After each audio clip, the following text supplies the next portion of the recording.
सबसे शानदार जबरदस्त मस्त अपडेट लेके हाजिर हो गया हूं। अब आप 1 मिनट से कम समय में आप अपना जो पीएफ का पैसा है 1 लाख रुपए तक आप विड्रॉ कर सकते हो। और जैसे रिक्वेस्ट सबमिट करेंगे वैसे ही पीएफ का पैसा आपके बैंक अकाउंट में क्रेडिट हो जाएगा। जैसे कि हम किसी को पैसे भेजते हैं तो तुरंत पैसे क्रेडिट हो जाते हैं दूसरे के बैंक अकाउंट में, तो ऐसे ही जैसे आप पीएफ विड्रॉ की रिक्वेस्ट सबमिट करेंगे तुरंत आपके बैंक अकाउंट में पीएफ का पैसा क्रेडिट हो जाएगा। आप यूपीआई के माध्यम से आप 1 लाख रुपए तक आप विड्रॉ कर सकते हो, निकाल सकते हो। ना ही ईपीएफओ में कोई फॉर्म भरना है, ना ही यूएन मेंबर पोर्टल पर लॉगिन करके कोई फॉर्म अप्लाई करना है, ना ही कंपनी की जरूरत है। सिंपल आपको 2-3 स्टेप फॉलो करने पड़ेंगे और तुरंत पैसा आपके बैंक अकाउंट में क्रेडिट हो जाएगा।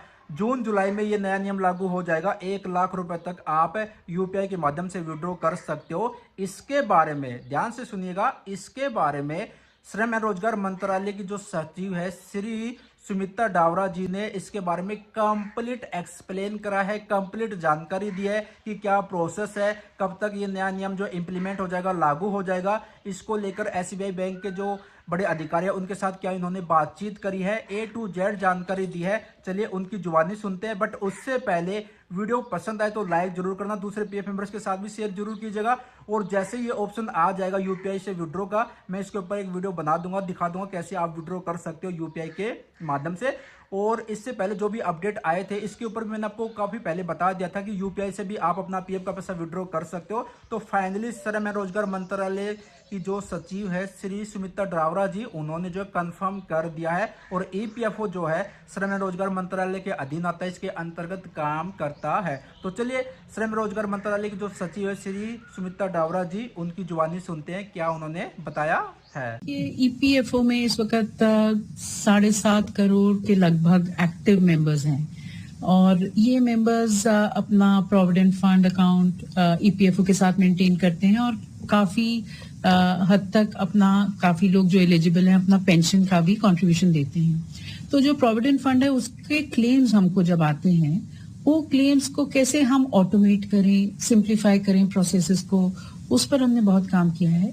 और काफी कुछ तो हम टाइम टू टाइम बताते रहे हैं कि हमने ऑटोमेट करे हैं क्लेम्स अप टू 1 लाख, हमने सिंप्लीफाई करे हैं प्रोसेसेस, हमने काफी हद तक सेल्फ करेक्शन करा है, मैंडेटरी चीजें कई जो अननेसेसरी थी उनको हमने रिमूव करा है।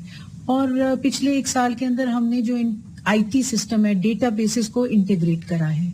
तो इससे जो क्लेम प्रोसेस है वो अब अप टू 3 डेज हो गया है और रिड्यूस हो गया है और इसको हम और इम्प्रूव करना चाह रहे हैं, जिसके लिए जो हमारा सेंट्रलाइज डेटाबेस अब बना है आईटी का, और ये पहली बार ईपीएफओ में हमने सेंट्रलाइज करा है डेटाबेस। ईपीएफओ के 120 से ज्यादा जितने भी डेटाबेसेस थे सबको हमने इंटीग्रेट करा है और अब इसके ऊपर हम यूपीआई को लाना चाहते हैं। इसके लिए हमारी मीटिंग्स हो गई हैं, एनपीसीआई की तरफ से ये एक अच्छा सुझाव आया है। हमने state bank of India, NPCI सभी से बात करी और ये सुझाव हमने एक रिपोर्ट बनाकर अब ईपीएफओ को दी है मंत्रालय से कि यूपीआई को अब सेंट्रलाइज डेटाबेस हमारा जैसे हो गया है और इसकी जो इम्प्रूवमेंट अप्रैल में टेस्टिंग सब कंप्लीट हो जाएगा, तो मई के महीने में towards the end of May हम उम्मीद कर सकते हैं कि यूपीआई का फ्रंट एंड हो जाएगा ईपीएफओ के क्लेम्स प्रोसेस पे, जिससे हर मेंबर के लिए जब वो क्लेम करते हैं उनको क्लेम्स के लिए ईपीएफओ का खाता दिख जाएगा यूपीआई पे और वो अपना ऑटो क्लेम में क्लेम कर पाएंगे, अप्लाई कर पाएंगे और उसका इमीडिएट अप्रूवल जहां पर एलिजिबिलिटी के हिसाब से वो सब इनबिल्ट होगा आईटी सिस्टम में, वो इमीडिएटली उनको एक क्रेडिट आ जाएगा यूपीआई के ऊपर। तो ये हमारी टाइमलाइन है और हमारी तैयारी भी इसी तरह से हो रही है। और जैसे मैंने कहा, जैसे ही हमारा सेंट्रलाइज डेटाबेस स्टेबलाइज हो जाता है, जिसमें 2-3 हफ्ते और लगेंगे, ये यूपीआई का फ्रंट एंड हम इस पर बनाएंगे। देखिए, जो हमने एनपीसीआई के साथ मीटिंग्स करी हैं और जो उनका हमने एक अडॉप्ट कर लिया है रिकमेंडेशन और ईपीएफओ को हमने कम्युनिकेट किया है, वो ऐसा है कि आप यूपीआई पे अपना खाता देख पाएंगे जब आप क्लेम करना चाहते हैं। और ऑटोमेटिक क्लेम, ऑटोमेटिक सेटलमेंट हमने 1 लाख तक रखी है। पिछले साल तक ये 50,000 थी, हमने इसकी सीलिंग बढ़ाकर 1 लाख कर दी है। और ऑटोमेटेड क्लेम के लिए, सेटलमेंट के लिए अभी तक पिछले साल तक ये सिर्फ सिकनेस के लिए था, हमने इसमें एजुकेशन, हाउसिंग और मैरिज भी डाल दिया है। तो ये 4 कारण के लिए आप ऑटोमेटेड सेटलमेंट, ऑटो सेटलमेंट के लिए अप्लाई कर सकते हैं एज अ पीएफ बेनिफिशियरी। तो उसमें जब आप अप्लाई करेंगे, आपकी एलिजिबिलिटी है, यूपीआई पे आपको अपना खाता दिखेगा, आपके कितने पैसे पड़े हैं, आपकी एलिजिबिलिटी के हिसाब से वो यूपीआई के ऊपर आप अप्लाई कर सकते हैं, और वो पूरा ऑटोमेटेड सिस्टम है बैक एंड पर। अगर आप एलिजिबल हैं, आपका क्लेम सेटल हो जाएगा और उसी वक्त रियल टाइम में आपका पैसा आपके बैंक अकाउंट में आ जाएगा।